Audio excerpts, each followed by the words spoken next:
తిరిగి మనమందరం కూడా దేవుని యొక్క సన్నిధానంలో ఇలా కలుసుకోవడం ఇది సంతోషము. ఆయా ప్రాంతాల్లో నుంచి పాల్గొన్నటువంటి ప్రియ సహోదరి సహోదరులకు, దేవుని పిల్లలకి, మీ కుటుంబాలకి, మీకు అందరికీ వందనములు. మనము రాజ్య గ్రహింపు అనేటువంటి పాఠాన్ని మనము చూసాము. చాలామంది రాజ్యాన్ని గ్రహించలేకపోతున్నారు. రాజ్యం అనేటువంటి విషయం అర్థం కావడం లేదు. గ్రహించడానికి కష్టముతో కూడుకున్నది కాదు అని చెప్పేసి మనం గమనించాము.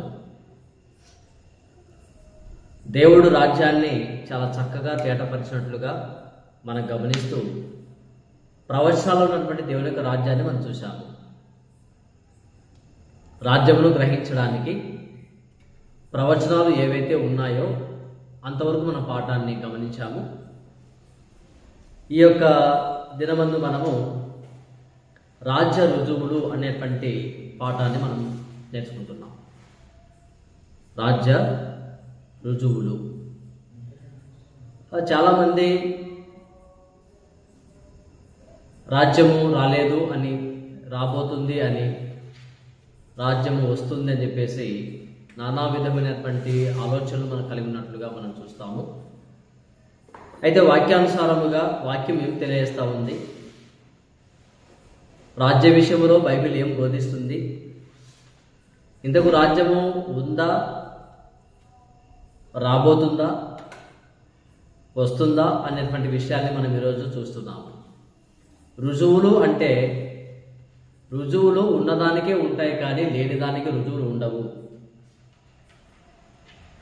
అప్పుడు రాజ్య రుజువులు అంటే రాజ్యం ఉన్నట్లుగానే దాని అర్థము.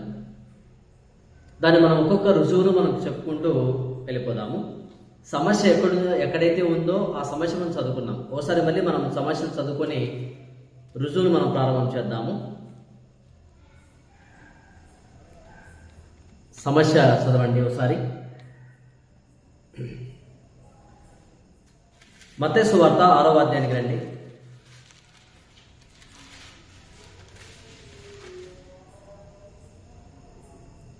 9-10 వచనాలు కలిసి ఉన్నాయి, చదువుదాము. కాబట్టి మీలాగు ప్రార్థన చేయుడి: పరలోకమందున్న మా తండ్రి, నీ నామం పరిశుద్ధపరచబడును గాక, నీ రాజ్యం వచ్చును గాక, నీ చిత్తము పరలోకమందు నెరవేరినట్టు భూమి యందు నెరవేరును గాక. రైట్. సో సమస్య ఏంటంటే నీ రాజ్యము వచ్చును గాక అనేటువంటి సమస్య మనం చెప్పుకున్నాం. వచ్చును గాక అనే మాటను మనం తీసుకొని యేసు ప్రభు వారు చెప్పినటువంటి కొన్ని మాటలు మనం చెప్పుకున్నాం. కలుగునుగాక అని చెప్పడానికి, జరగడానికి ఎంత సమయం పట్టింది? దేవుడు సృష్టిలో ఉన్నటువంటి భూమి కలుగునుగాక, పక్షులు కలుగునుగాక, జంతువులు కలుగునుగాక అన్నప్పుడు అవి కలగడానికి ఎంత సమయం పట్టాయి?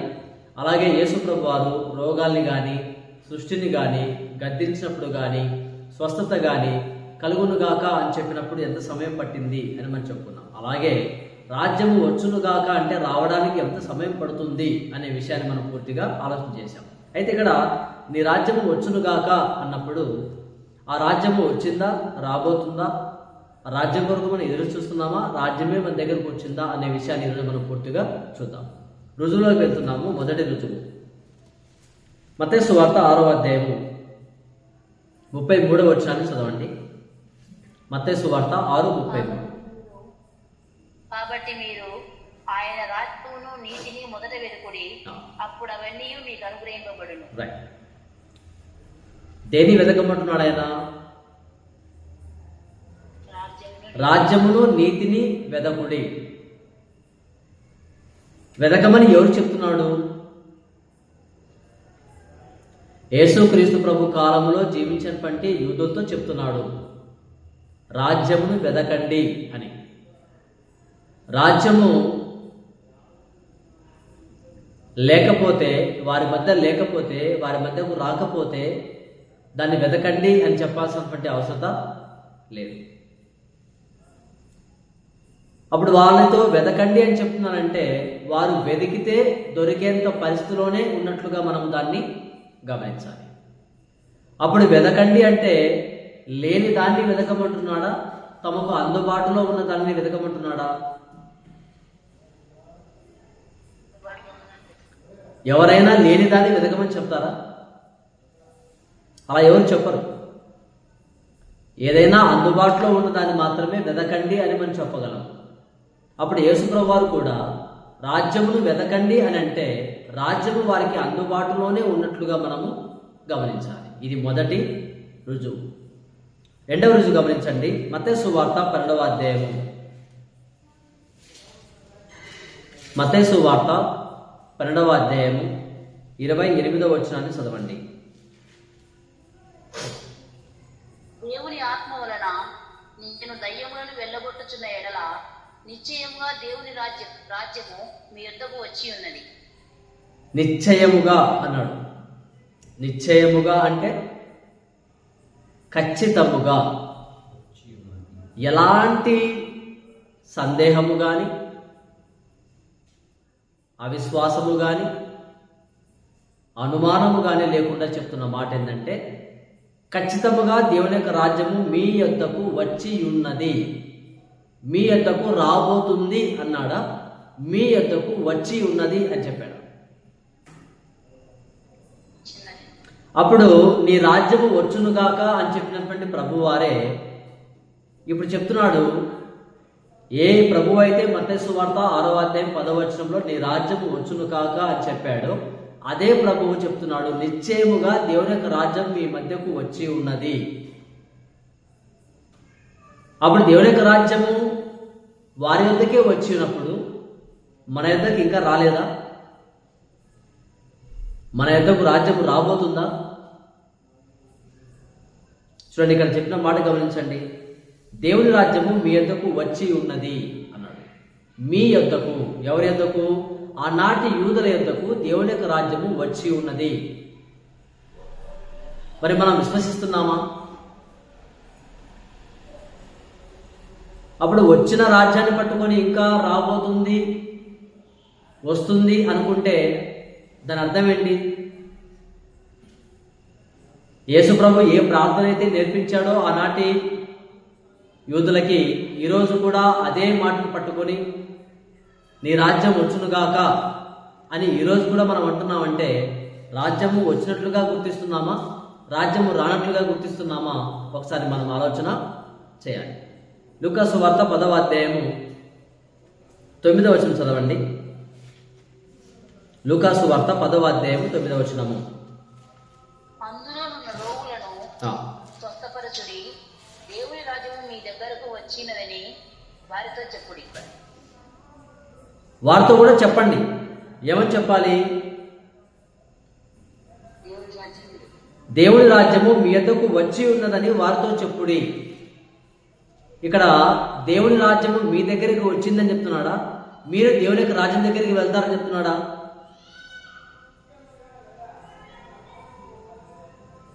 ఒకవేళ రాకపోతే ప్రభు ఈ మాట చెప్పగలడా? సో అప్పుడు ఏం చెప్తున్నాడు ఇక్కడ? దేవుని రాజ్యము మీ దగ్గరకు వచ్చి ఉన్నదని వారితో చెప్పుడి. దగ్గరగా వచ్చింది, అది మీరు అందులో ప్రవేశించే అవకాశం ఉంది, దాన్ని చూసే అవకాశం ఉంది. అది ఎంతో మీకు దూరంగా లేదు, దగ్గరగా ఉంది. కాబట్టి వారి మధ్యకు దేవుని యొక్క రాజ్యం వచ్చింది, వారి దగ్గరకు దేవుని యొక్క రాజ్యం వచ్చింది. కాబట్టి రాజ్యం వచ్చును కాక అంటే అది ఎంతో దూరంలో లేదు. ప్రభు చెప్పిన మాట అతి సమీపంగానే, వారికి దగ్గరగా ఉన్నట్లుగానే, వారి మధ్యనే రాజ్యం ఉన్నట్లుగా మనం గమనిస్తున్నాం.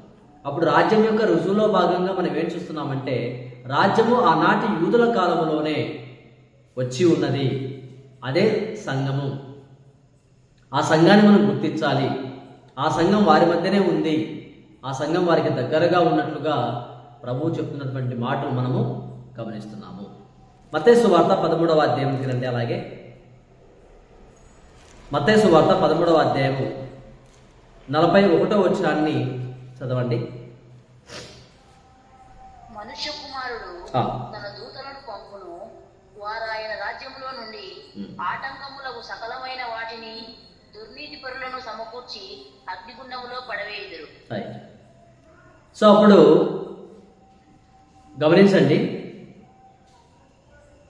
ఈ మాట మనం గమనిస్తే యుగ సమాప్తిలో ఏమి జరుగుతుంది?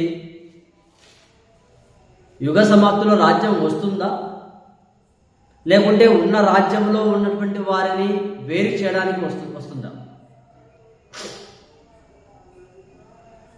మనుష్య కుమారుడు తన దూతలను పంపును, వారు ఆయన రాజ్యములో నుండి ఆటంకములకు సకలమైన వాటిని దుర్నీతి పరులను సమకూర్చి అగ్నిగుండంలో పడవేయును. అప్పుడు యుగ సమాప్తిలో రాజ్యం వస్తుందా, ఉన్న రాజ్యంలో నుంచి రెండు భాగాలుగా వేరు చేస్తున్నాడు ఆయన. అప్పుడు భూమి మీద దేవునికి రాజ్యం ఉందా, రాబోతుందా?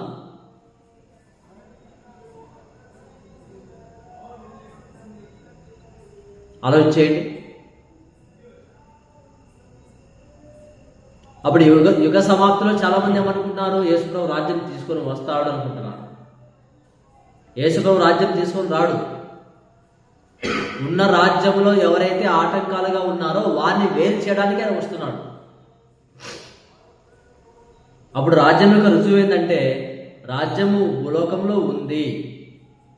ఆ రాజ్యంలో ఇక్కడ ఆటంకములైన వారు ఉన్నారు, దుర్నీతి పరులు ఉన్నారు, అలాగే నీతిమంతులు కూడా ఉన్నారు. ఎక్కడున్నారు? ఒకవేళ రాజ్యం రాబోతుందని అంటే అక్కడ దుర్నీతి పరులు ఉండే అవకాశం లేదు. కాబట్టి మన మధ్యనే దేవుని యొక్క రాజ్యం ఉంది. ఇక్కడ మన మధ్యనే ఉంది కాబట్టి మన మధ్యలో నానా విధములైన వారు సంఘంలో ఉన్నారు. వారు మంచివారు ఉన్నారు, చెడ్డవారు ఉన్నారు, అందరూ ఉన్నారు. కాబట్టి ఈ విషయాన్ని మనం గుర్తించాలి, ఆలోచన చేయాలి. దేవుని యొక్క రాజ్యం ఉన్నట్లుగా మనం రుజువులను ఎక్కడెక్కడైతే ఉన్నాయో ఆ రుజువులు మనము గ్రహించాలి, ఆలోచన చేయాలి అని చెప్పేసి మీకు మనం చేస్తున్నాం. ఇంకొక రుజువు మనం చూద్దాము. మత్తయి సువార్త 16వ అధ్యాయము. మత్తయి సువార్త 16వ అధ్యాయము 28వ వచనం చదవండి. మత్తయి సువార్త 16వ అధ్యాయము 28వ వచనము. ఇక్కడ నిలిచి ఉన్న వారిలో కొందరు మనుష్య కుమారుడు తన రాజ్యముతో వచ్చుట చూచు వరకు మరణం రుచి చూడరని నిశ్చయంగా మీతో చెప్పుచున్నాను. రైట్. ఈ మాటను మీరు ఆలోచన చేయండి. ఇక్కడ నిలిచి ఉన్న వారిలో కొందరు అన్నాడు. మనుష్య కుమారుడు తన రాజ్యముతో వచ్చుట చూచు వరకు మరణము రుచి చూడడు అని చెప్తున్నారు. అంటే దాని అర్థం ఏంటి? యేసు ప్రభు ఆనాటి యూదులతో మాట్లాడుతున్నారు. ఇక్కడ నిలిచి ఉన్న మీలో కొందరు దేవుని యొక్క రాజ్యం చూస్తారు, ఆ రాజ్యం వచ్చేంత వరకు మీలో కొందరు చనిపోరు అన్నాడు. అప్పుడు రాజ్యం రాలేదంటే ఆనాటి ఈ కాలంలో ఈ మాటలు విన్నవారు బ్రతికి ఉండాలి. బ్రతికి ఉన్నారా ఇప్పుడు?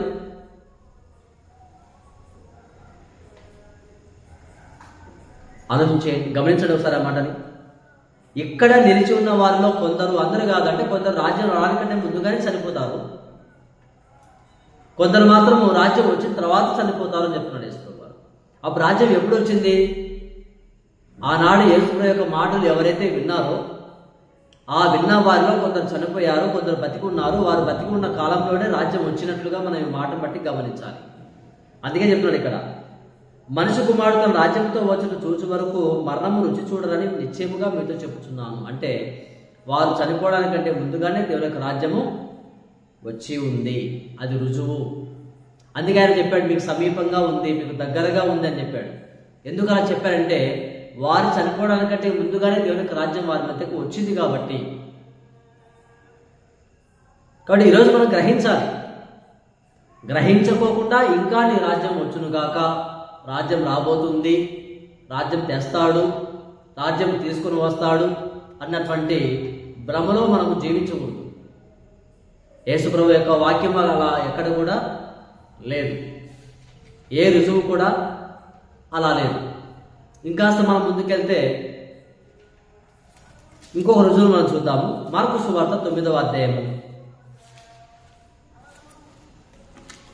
మార్కు సువార్త 9వ అధ్యాయము 1వ వచనం చదవండి. మరియు ఆయన ఇక్కడ నిలిచి ఉన్న వారిలో కొందరు దేవుని రాజ్యము బలముతో వచ్చుట చూసు వరకు మరణము రుచి చూడరని నిశ్చయముగా మీతో చెప్పుతున్నాను నేను. రైట్.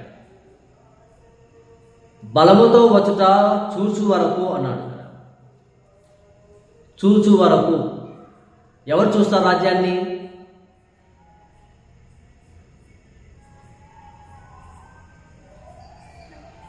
రాజ్యాన్ని ఎవరు చూస్తారు? ఇక్కడ నిలిచి ఉన్న వారిలో కొందరు, అందరూ కాదు చూడండి. దేవుని యొక్క రాజ్యాన్ని అక్కడ నిలబడినటువంటి వారిలో కొందరు దేవుని యొక్క రాజ్యాన్ని చూచారు. చూచారు అంటే రాజ్యం ఉందా లేదా?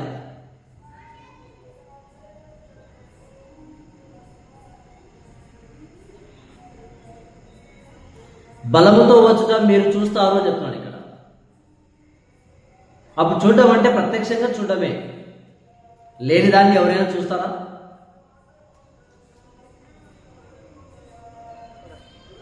అప్పుడు ఎవరైతే రాజ్యాన్ని గ్రహించారో, రాజ్యాన్ని తెలుసుకున్నారో, రాజ్యాన్ని వెతుకుతున్నారో వారు ఆ రాజ్యాన్ని చూశారు.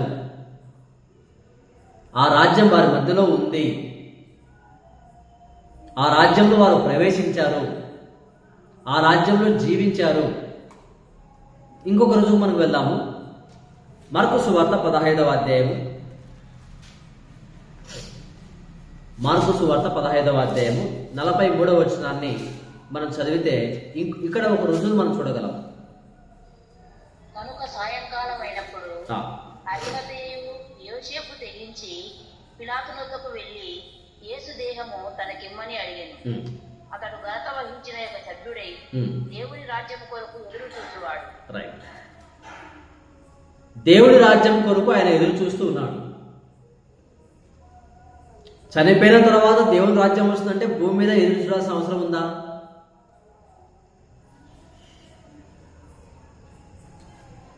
దేవుని యొక్క రాజ్యము చనిపోయిన తర్వాత ఉంటుందనుకుంటే భూమి మీద ఆయన ఎదురు చూస్తూ ఉండాల్సిన అవసరం ఉందా? అప్పుడు ఆయన చాలా కాలముగా దేవుని యొక్క రాజ్య బోధ ఏదైతే వింటున్నాడో, తను ఏదైతే గ్రహించాడో, ఏదైతే దేవుని యొక్క రాజ్యం వస్తుందని తెలుసుకున్నాడో, ఆ రాబోయేటువంటి రాజ్యం కొరకు ఆయన ఆశగా ఎదురు చూస్తూ దేవుని యొక్క రాజ్యం కొరకు ఆయన ఎదురు చూస్తున్నాడు. యోసేపు అనేటువంటి ఒక వ్యక్తి ఎదురు చూస్తున్నాడంటే దగ్గరగా ఉందనా దూరంగా ఉందనా? ఒకవేళ మనం ఒక వ్యక్తికి ఎదురు చూస్తున్నామంటే అతను దగ్గరగా ఉంటే ఎదురు చూస్తామా, దూరంగా ఉంటే ఎదురు చూస్తామా? ఆలోచించేయండి. సో అప్పుడు మనము ఇక్కడ ఉన్నటువంటి ఆయా సందర్భాల్లో ఉన్నటువంటి దేవుని యొక్క వాక్యాన్ని పరిశీలిస్తే, దేవుని యొక్క రాజ్యాన్ని మనం గ్రహిస్తే వాటి యొక్క రుజువులు మనకు ఏమని చూపిస్తున్నాయనంటే, దేవుని యొక్క రాజ్యం ఉన్నట్లుగా, వారికి దగ్గరగా, సమీపంగా, వారికి అందుబాటులోనే, వారి బతికి ఉన్న కాలంలోనే, వారు చూసేంతలోనే ఆ రాజ్యం యొక్క పరిస్థితులు ఉన్నట్లుగా మనము ఈ లేఖనాలను బట్టి మనము గ్రహించగలం. లూకా సువార్త 17వ అధ్యాయానికి వస్తే ఇంకాస్త ఆయన లోతుగా చెప్తున్న మాట గమనించండి. లూకా సువార్త 17వ అధ్యాయం 20-21 చదవండి.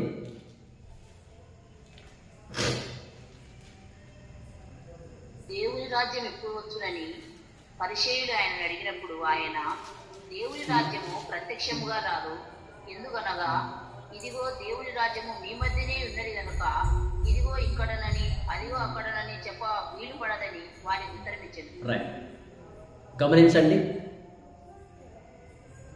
ప్రశ్న అడుగుతున్నారు వాళ్ళు, ఎప్పుడు వస్తుంది దేవుని యొక్క రాజ్యం? రాజ్యం ఎప్పుడు వచ్చునని పరిశీలన అడుగుతున్నారు. ఎందుకంటే పరిశీలన కూడా రాజ్యం గురించి విన్నారు, రాజ్యం కొరకు ఎదురు చూస్తున్నారు. కాబట్టి వారు కూడా కలిగినటువంటి ప్రశ్న, రాజ్యం ఎప్పుడు వస్తుంది? సో ప్రభు అంటున్నాడు, వాళ్ళ మనసులో ఏదైతే ఉందో దాన్ని గ్రహించిన ప్రభు అంటున్నాడు, రాజ్యము ప్రత్యక్షముగా రాదు. అంటే దాని అర్థం ఏంటి? ప్రత్యక్షముగా రాదు అని చెప్పడానికి ఉద్దేశం ఏంటి? మనుషుల యొక్క గ్రహింపులో ఏముందంటే రాజ్యము అని అంటే యేసుప్రభు వారికి ఒక సింహాసనం ఉంటుంది, ఆయన కూర్చోవాలి, ఆయన భూమి మీద పరిపాలన చేయాలి, ఆయన మనుషుల్ని ఏలాలి అని ప్రత్యక్షంగా అనుకుంటున్నారు. అంటే భౌతికంగా ఒక మనుషుడు ఎలా రాజ్యాన్ని పరిపాలిస్తాడో యేసుప్రభు వారు కూడా భౌతికంగా అలాగే పరిపాలిస్తాడన్నటువంటి ఆలోచన వారి మనసులో ఉంది. కాబట్టి ప్రభు చెప్తున్న మాట ఏంటంటే ప్రత్యక్షంగా రాదనేది అర్థం ఏంటి? పరోక్షంగా వస్తుంది. అది ఎలా ఉంటుందో చెప్పాడు కింద మాటలో, ఇదే 1వ వచనంలో. ఎందుకనగా ఇదిగో దేవుని యొక్క రాజ్యము మీ మధ్యనే ఉన్నది కనుక. మీ మధ్యనే ఉన్నది. మీ మధ్య అంటే ఎవరి మధ్య? ఆనాటి యూదుల కాలం మధ్యలోనే దేవుని యొక్క రాజ్యం ఉంది.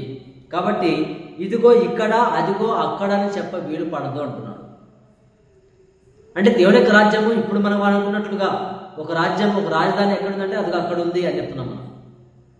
ఒక రాజు ఎక్కడుందంటే అదిగో అక్కడ ఉన్నాడని చెప్తున్నాము. అలాగే ఆత్మ సంబంధమైన దేవుని యొక్క రాజ్యం కూడా ఇదిగో ఇక్కడ, ఇదిగో అక్కడ అని చెప్పడానికి వీలు లేదు. అది ఆత్మ సంబంధమైనది, అది వారి మధ్యలోనే ఉంది, అది ప్రత్యక్షంగా లేదు, పరోక్షంగా ఉంది అని చెప్పేసి ప్రభువారు తెలియజేస్తున్నారు. కాబట్టి దేవుని యొక్క రాజ్యము ప్రత్యక్షంగా రాదు. మానవులు అనుకుంటున్నటువంటి దేవుని యొక్క రాజ్యము కాదు అని గ్రహించాలి. దేవుని యొక్క రాజ్యము ఆత్మ సంబంధమైన రాజ్యము. ఎందుకనగా దేవుడు ఆత్మ సంబంధమైన వాడు, ప్రభువు కూడా ఆత్మ సంబంధమైనటువంటి వారు, ఆయన యొక్క రాజ్యం కూడా ఆత్మ సంబంధమైనది, ఆయన చట్టం కూడా ఆత్మ సంబంధమైనది, ఆయన ప్రజలు కూడా ఆత్మ సంబంధమైన ప్రజలు అని గ్రహించాలి. ఇంకొక రోజు మనం గమనించినట్లయితే యోహాను సువార్త 3వ అధ్యాయము, యోహాను సువార్త 3వ అధ్యాయము 3 నుంచి 5 వచనాలు చదవండి. అందుకు యేసు అతనితో, ఒకడు కొత్తగా జన్మించితేనే గాని అతడు దేవుని రాజ్యమును చూడలేడని మీతో నిశ్చయముగా చెప్పుతున్నాను. అందుకు నికోదేము, ముసలివాడైన మనుష్యుడు ఎలాగూ జన్మింపగలడు? రెండవ మారు తల్లి గర్భమందు ప్రవేశించి జన్మింపగలడా అని ఆయన అడగగా యేసు ఇతనెను, ఒకడు నీటి మూలముగాను ఆత్మ మూలముగాను జన్మించితేనే గాని దేవుని రాజ్యంలో ప్రవేశించలేడని నీతో నిశ్చయముగా చెప్పుతున్నాను. 2 రుజువులు గమనించండి. ఒకడు కొత్తగా జన్మిస్తే దేవుని యొక్క రాజ్యాన్ని చూస్తాడు, ఒకడు కొత్తగా జన్మిస్తే దేవుని యొక్క రాజ్యంలో ప్రవేశిస్తాడు. చూస్తాడు, ప్రవేశిస్తాడు. చూస్తాడు, ప్రవేశిస్తాడు. చూడబోతాడు, ప్రవేశింపబోతాడు కాదండి. ఒకడు నీటి మూలముగా ఆత్మ మూలముగా జన్మించితే అతను దేవుని యొక్క రాజ్యాన్ని చూస్తాడు. ఎక్కడ? భూమి మీద, భూమి కాకుండా.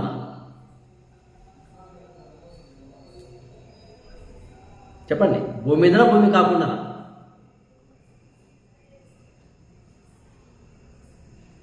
ప్రవేశిస్తాడు.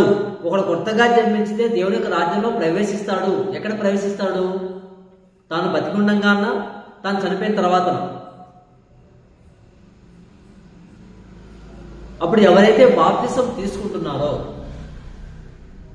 గమనించండి, ఎవరైతే బాప్తిసం తీసుకుంటున్నారో వారు దేవుని యొక్క రాజ్యాన్ని చూడగలుగుతారు, దేవుని యొక్క రాజ్యంలో ప్రవేశిస్తారు. అప్పుడు చూడగలుగుతున్నారు, ప్రవేశించగలుగుతున్నారంటే రాజ్యం ఉన్నట్లా లేనట్లా?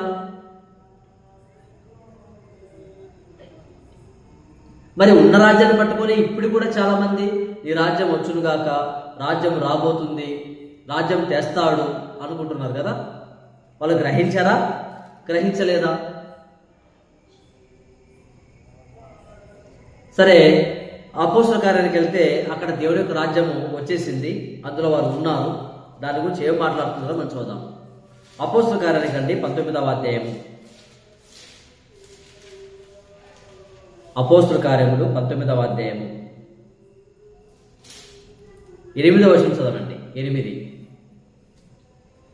తరువాత అతడు సమాజ మందిరంలోనికి వెళ్లి ప్రసంగించుచు, దేవుని రాజ్యమును గూర్చి తర్కించుచు, ఒప్పించుచు, ధైర్యముగా మాట్లాడుచు 3 నెలలు గడిపాను. దేని గురించి ఆయన తర్కిస్తున్నాడు? దేవుని రాజ్యం.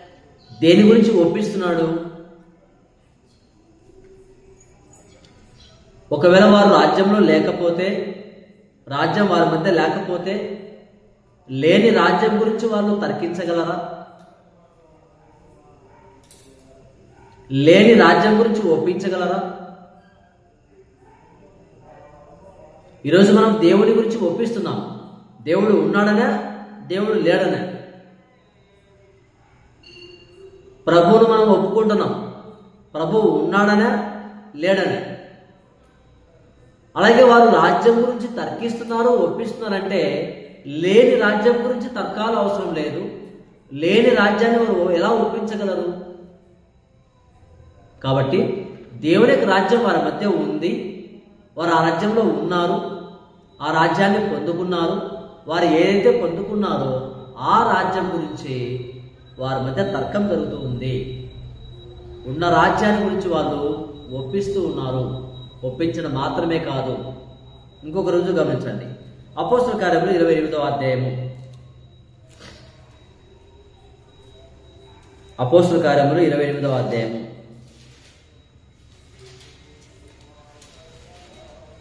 23వ వచనం చదవండి.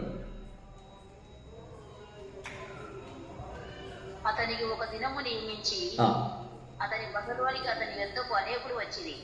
ఉదయం నుండి సాయంకాలం వరకు అతడు దేవుని రాజ్యం గురించి పూర్తిగా సాక్ష్యం ఇచ్చుచు మోషే ధర్మశాస్త్రంలో నుండి ప్రవక్తలలో నుండి సంగతులెత్తి యేసును గురించి వివరముగా బోధించుచు వారిని ఒప్పించుచుండెను. పూర్తిగా దేని గురించి సాక్ష్యం ఇస్తున్నారు?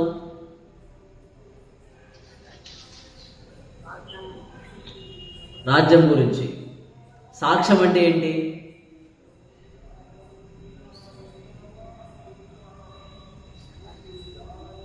సాక్ష్యము అంటే ఏమిటి?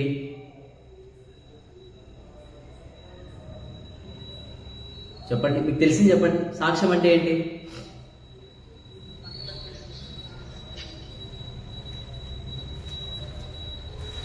యోహాను పత్రిక రండి, సాక్ష్యం అంటే ఏంటో చూద్దాం. యోహాను మొదటి పత్రిక 1వ అధ్యాయం 1వ వచనం.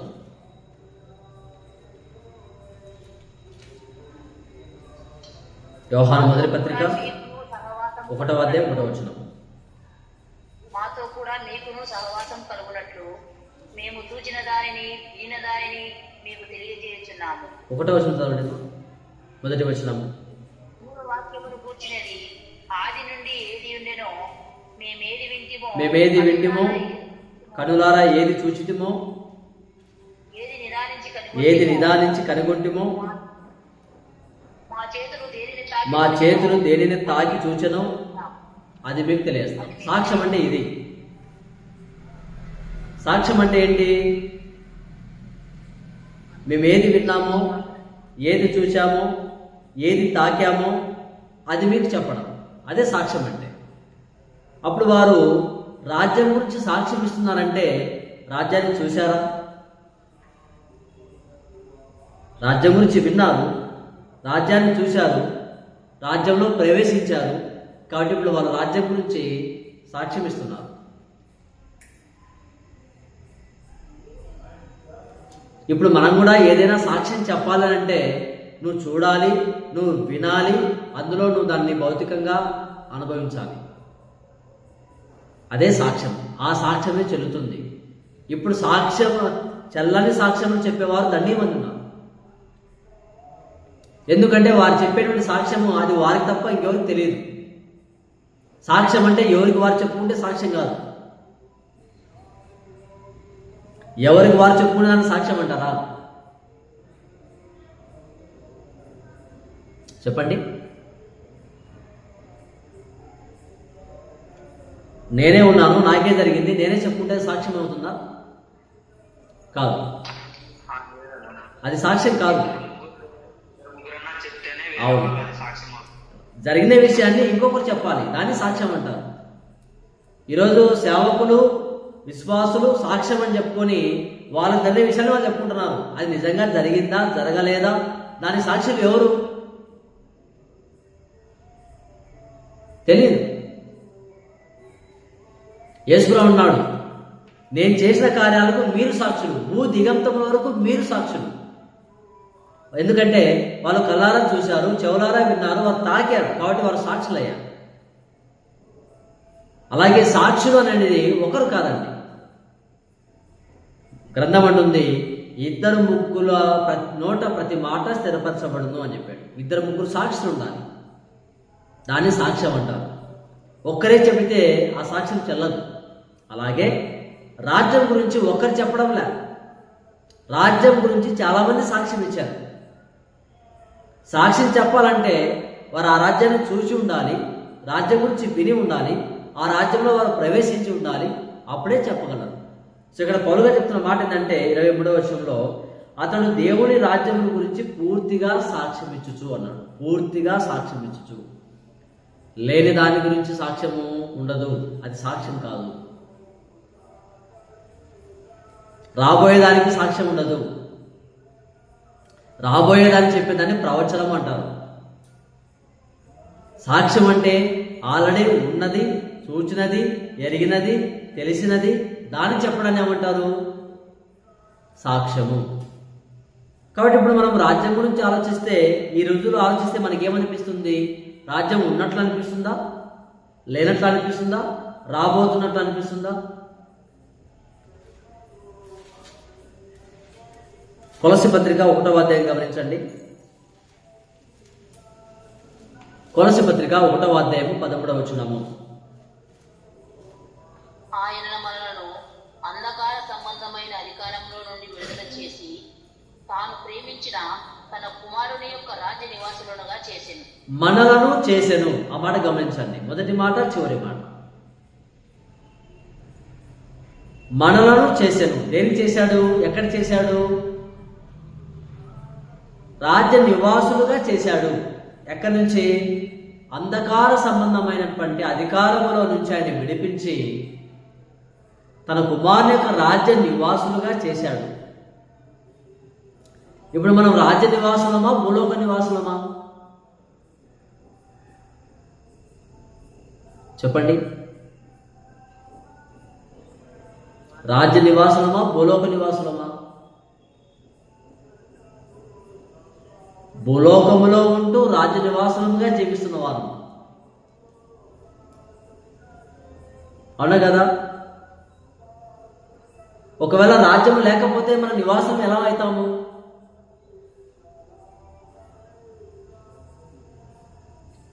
అందులో ఇక్కడ చూడండి, ఆ మాట గమనించండి. రాజ్య నివాసులుగా చేస్తాడు కాదు, చేసెను. చేసెను అనేది ఏ టెన్సు?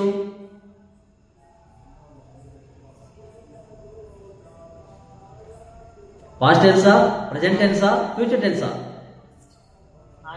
Past tense. అప్పుడు చేసెను అంటే రాజ్యము లేకుండానే చేసేసాడా? రాబోయే రాజ్యంలో ఇప్పుడే చేస్తాడు ఆయన? కాదు కదా. అప్పుడు రాజ్యం ఉంది,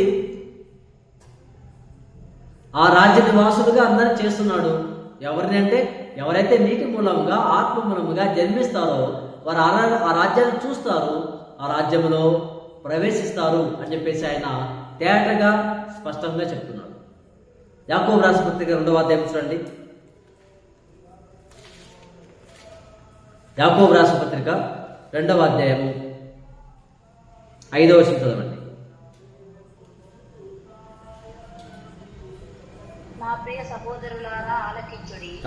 ఈ లోక విషయంలో దరిద్రులైన వారిని విశ్వాసమందు భాగ్యవంతులుగా తన్ను ప్రేమించిన వారికి తాను వాగ్దానము చేసిన రాజ్యమునకు వారసులుగాను ఉండుటకు దేవుడు ఏర్పరచుకొనలేదా? వాగ్దానం ఎప్పుడు చేశాడు? రాజ్యం కూర్చున్న వాగ్దానం ఎప్పుడు చేశాడు ఆయన? మనం ప్రవచనంలో చూసాము. దావీదు గారితో చేశాడు కదా,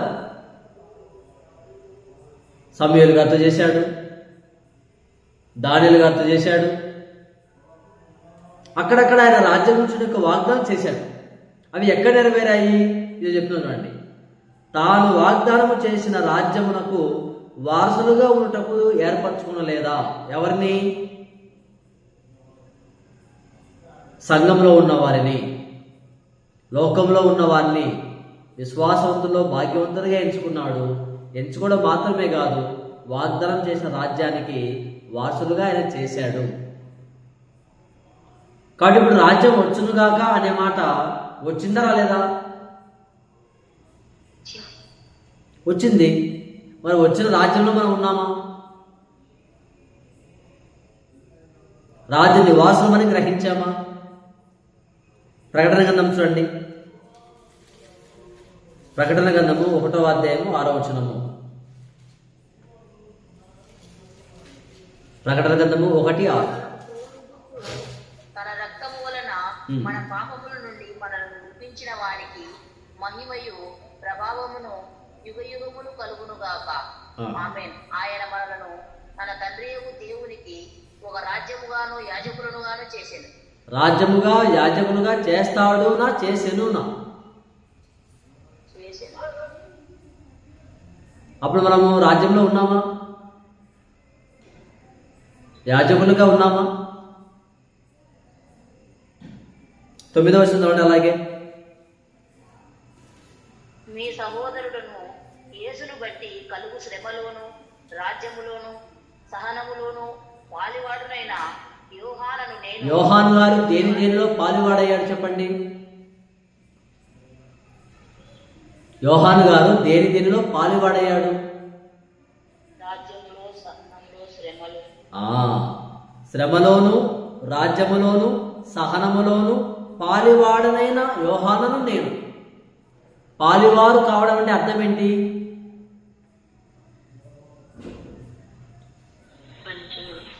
ఇప్పుడు భార్య భర్తతో పాలి భాగస్తురాలు అంటున్నారు. లేని భర్తకు పాలి భాగస్తురాలా? ఉన్న భర్తకు పాలి భాగస్తురాలా? కాబోయే భర్తకు పాలి భాగస్తురాలు అని చెప్పారు అక్కడ. అలాగే రాబోయే రాజ్యానికి మీరు పాలి భాగస్తులు చెప్పాడా? లేకుంటే ఉన్న రాజ్యానికి మీరు పాలి భాగస్తులు చెప్పాడా? అదిగో గమనించండి. శ్రమలోను రాజ్యములోను సహనములోను పాలివాడనైన యోహానును నేను అన్నాడు. అప్పుడు రాజ్యం లేకపోతే పాలివాడు ఎలా అవుతాడు? అప్పుడు ఇక రాజ్యం యొక్క రుజువు ఏంటి? ఇక్కడ ఆధారం ఏంటి? ఆయన రాజ్యంలో ఉన్నాడు, రాజ్యంలో పాలివాడయ్యాడు, రాజ్యంలో పనిచేస్తున్నాడు, రాజ్యం కొరకు జీవిస్తున్నాడు, రాజ్యం గురించి సాక్ష్యం ఇస్తున్నారు, రాజ్యం గురించి ఒప్పిస్తున్నారు, రాజ్యం గురించి పరిచయం చేస్తున్నారు, రాజ్య సువార్తను చేస్తున్నారు. ఇదే ప్రకటన గ్రంథంలో 5వ అధ్యాయం చూడండి. ప్రకటన గ్రంథము 5వ అధ్యాయం 10వ వచనము. ఆ దొంగలు నీవు ఆ గ్రంథమును తీసుకొని దాని ముద్రలను విప్పుటకు యోగ్యుడము. నీవు వధింపబడిన వాడవై నీ రక్తమిచ్చి ప్రతి వంశములోను ఆయా భాషలు మాట్లాడు వారిలోను ప్రతి ప్రజలోను ప్రతి జనములోను దేవుని కొరకు మనుషులను కొని మా దేవునికి వారిని ఒక రాజ్యముగాను యాజకులనుగాను చేసితివి. కనుక వారు భూలోకమందు ఏనుదురని కొత్త పాట పాడుదురు. రైట్.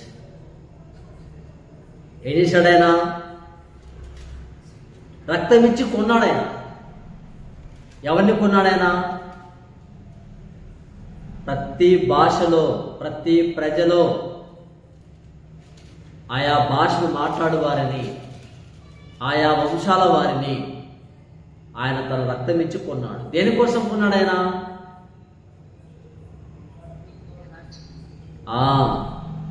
రాజ్యములో చేర్చడానికి, రాజ్యములో యాజకత్వం చేయడానికి ఆయన కొన్నాడు. కొనేమన్నాడు ఇక్కడ? దేవుని కొరకు మనుషులను కొని మా దేవునికి వారిని ఒక రాజ్యముగాను యాజకులుగాను చేస్తావునా చేసితివీనా? చేసితివి. ఏం చేశాడు ఆయన? మనల్ని కొని రాజ్య నివాసులుగా చేశాడు, రాజ్య యాజకులుగా చేశాడు, రాజ్య భారాన్ని అప్పగించాడు, రాజ్య పని అప్పగించాడు. మరి ఈ విషయం మనకు అర్థమవుతుందా? అయితే చాలామంది ఇప్పటికి కూడా యేసుప్రభు రాజ్యం లేదు, ఎందుకంటే భౌతికంగా ఆయన సింహాసనం లేదు, ఆయన సింహాసనం వస్తుంది అనేటువంటి ఒక భ్రమ ఆలోచనలోనే ఉన్నాం. యేసుప్రభు దాన్ని తేటగా చెప్పారు. యోహాను సువార్త 18వ అధ్యాయం చూడండి. యోహాను సువార్త 18వ అధ్యాయము 36వ వచనం చదవండి.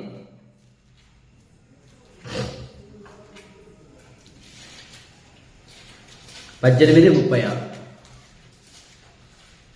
యేసు, నా రాజ్యము ఈలోక సంబంధమైనది కాదు. నా రాజ్యము ఈలోక సంబంధమైనదైతే నేను యూదులకు అప్పగింపబడకుండానట్లు నా సేవకులు పోరాడుదురు, కానీ నా రాజ్యము ఇహ సంబంధమైనది కాదని. 3 మార్లు చెప్పాడు ఆయన ఈ మాట. ఏమని చెప్పాడు ఆయన 3 సార్లు?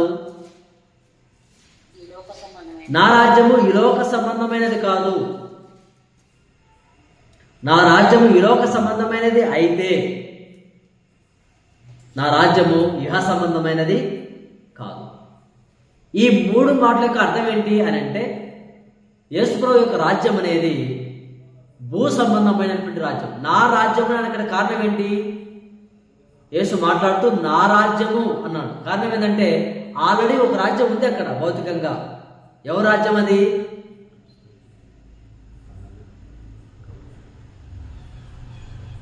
రోమా రాజ్యం. అది మనుషుల రాజ్యం. ఆయన కూడా ఒక రాజే. ఒక రాజు ఇంకొక రాజుతో మాట్లాడుతున్నాడు. నీ రాజ్యము అని చెప్తూ నా రాజ్యం అని చెప్తూ మాట్లాడుతున్నాడు. నీ రాజ్యం భౌతిక సంబంధమైనది, కానీ నా రాజ్యం భౌతిక సంబంధమైనది కాదు. నీ రాజ్యంలో ఉన్నవారు భౌతిక సంబంధమైన మనుషులు, నా రాజ్యంలో ఉన్నవారు ఆత్మ సంబంధమైన మనుషులు. ఒకవేళ నా రాజ్యం భౌతిక సంబంధమైనది అయితే నా సైనికులను ఊరికి వదిలిపెట్టరు. వదిలేస్తారా? నేను ఇలా నీ దగ్గర చేతులు కట్టుకోవాల్సిన అవసరము లేదు, న్యాయ తీర్పుకు రావాల్సిన అవసరము లేదు. కానీ నా రాజ్యం ఇహ సంబంధమైనది కాదు. కాబట్టి క్రైస్తవులుగా మనం ఏం గ్రహించాలి? దేవుని యొక్క రాజ్యము భూలోక సంబంధమైనది కాదు. అది ప్రత్యక్షంగా రాదు. అది ఆత్మ సంబంధమైనటువంటి రాజ్యము. అది ఉంది అనడానికి ఇన్ని రుజువులు గ్రంథంలో ఉండగా ఇప్పటికీ చాలా మందికి, చాలా మత శాఖలకి దేవుని యొక్క రాజ్యము లేదు అన్నట్లుగా, దేవుని యొక్క రాజ్యము రావాలి అన్నట్లుగా ప్రార్థన చేస్తూనే ఉన్నారు, బోధిస్తూనే ఉన్నారు. వారికి ఏమర్థమైందో ఒకసారి మనం ఆలోచించండి. ఒకవేళ మనలో కూడా ఎవరైనా ఉంటే రాజ్యం రాబోతుంది, రాజ్యం వచ్చునుగాక అని ఇంకా ఎవరైనా అనుకుంటున్నారా? ఆలోచించేయండి. రాజ్యము యేసుప్రభువు వారు తీసుకొని రాడు. ఏం చేస్తాడైనా? కొరింథీ మొదటి పత్రిక 15వ అధ్యాయం చదవండి చివరిగా. కొరింథీ మొదటి పత్రిక 15వ అధ్యాయము 24వ వచనం. ఒకసారి మనము 20 నుంచి చదువుకుంటూ వద్దాం. 15వ అధ్యాయం మొదటిగా 20 వచనం చదవండి. ఇప్పుడైతే ఆ, నిద్రించిన వారిలో ప్రథమ ఫలముగా క్రీస్తు మృతులలో నుండి లేపబడి ఉన్నాడు. సో మృతుల పునరుద్ధానం గురించి మాట్లాడుతున్నాడు. ఫస్ట్ ఎవరు లేపబడ్డారు? యేసుప్రభువు లేపబడ్డాడు. తర్వాత మాట్లాడుతున్నాడు 21వ వచనంలో. మనుషుని ద్వారా మరణము వచ్చెను గనుక మనుషుని ద్వారానే మృతుల పునరుత్థానమును కలిగింది. ఆలాగునందు అందరూ ఎలాగు మృతి పొందుచున్నారో అలాగుననే క్రీస్తు నందు అందరూ బ్రతికింపబడుదురు. ఎప్పుడు అంటే మృతుల పునరుద్ధానంలో. అది ఎలా? 23వ వచనం చెప్తున్నాడు. ప్రతి వాడును తన తన వరుసలోనే బ్రతికింపబడును. ప్రథమ ఫలము క్రీస్తు, తరువాత క్రీస్తు వచ్చినప్పుడు ఆయన వారు బ్రతికింపబడుదురు. అది తరువాత క్రీస్తు వచ్చినప్పుడు ఆయన వారు బ్రతికింపబడుదురు. అంటే ప్రభు యొక్క రాకడలో మృతుల పునరుద్ధానం ఉంది. అప్పుడు అందరూ కూడా బ్రతికించబడతారు, అందరూ లేస్తారని చెబుతూ 24వ వచనంలో స్పష్టంగా చెప్తున్నాడు. ఇప్పుడు అటు తరువాత ఆయన సమస్తమైన ఆధిపత్యమును, సమస్తమైన అధికారమును, బలమును కొట్టివేసి తన తండ్రి అయిన దేవుని రాజ్యము అప్పగించును. అప్పుడు అంతం వచ్చును. రైట్.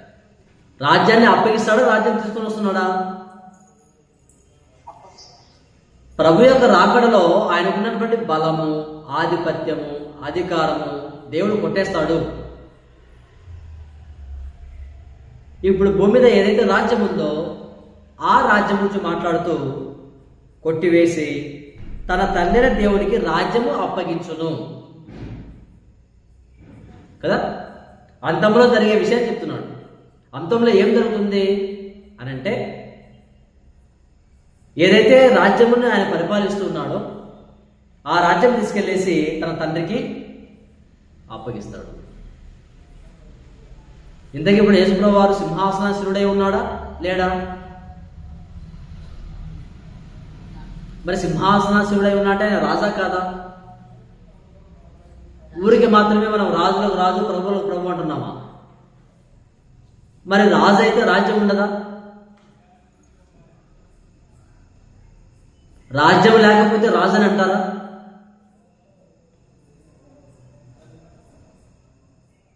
రుజువు ఉందా లేదా ఇప్పుడు?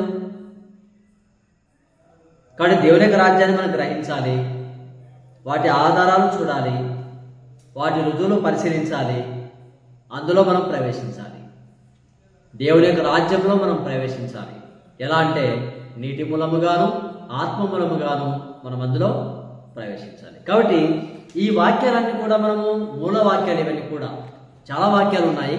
కానీ ఏవైతే మనకు ప్రాముఖ్యమైనవో, ఏవైతే ఆధారాలతో రుజువులతో ఉన్నాయో, ఏవైతే ప్రశ్నిస్తే సమాధానం దొరుకుతుందో వాటిని మాత్రమే మనం పరిశీలన చేస్తూ ఏం ఆలోచిస్తున్నామంటే, దేవుని యొక్క రాజ్యము మన మధ్య ఉంది, మనతోనే ఉంది, అది ఈ లోక సంబంధమైనది కాదు, అది ఆత్మ సంబంధమైన దేవుని యొక్క రాజ్యము.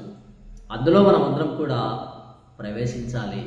యేసుప్రభువు వచ్చిన తర్వాత ఆయన రాజ్యంలో ఆటంకములుగా ఉన్న వారిని, దుర్నీతిపరులను వేరు చేసి ఆ రాజ్యం తీసుకెళ్లేసి తండ్రికి అప్పగిస్తాడు అని చెప్పేసి తేటగా తెలియజేస్తున్నాడు. కాబట్టి ఈ విషయాన్ని మనం ఆలోచన చేసి రాజ్యం యొక్క రుజువును గ్రహించి రాజ్యంలో జాగ్రత్తగా మనం బ్రతికే ప్రయత్నాన్ని చేద్దాము. యేసు ప్రభు రాజు అంటున్నాము, మరి రాజుకు రాజ్యం ఉండదా? రాజ్యం లేకుండానే రాజు అయ్యాడా? యేసు చట్టం ఇచ్చాడు, మరి చట్టం ఇచ్చినటువంటి రాజుకు రాజ్యం ఉండదా? రాజ్య ప్రజలు ఉండాలా? కాబట్టి మనం రాజ్యం ఉంది, అది మన రాజ్యంలో ప్రజలు మనమే. చట్టం కృత నిబంధన, మన రాజు యేసు ప్రభు వారు. ఆ రాజ్యంలో మనం అందరం కూడా దాన్ని కనుగొని అందులో ప్రవేశించి మనం ముందుకు సాగిపోవాలి. అట్టి రాజ్య గ్రహింపును దేవుడు మనకు దయచేయుగాక. ఆసక్తితో విన్నటువంటి మీకు అందరికీ వందనములు తెలియజేస్తున్నాను. దేవుని చిత్తమైతే మనం అందరము మరొక తరగతిలో, అనగా శనివారంలో మనం కలుసుకునేటువంటి ప్రయత్నాన్ని చేద్దాము. ఓపికగా ఉన్నటువంటి మీకు ప్రభునామంలో మీకు, మీ కుటుంబాలకి, మీ పిల్లలకి శుభములు, వందనములు.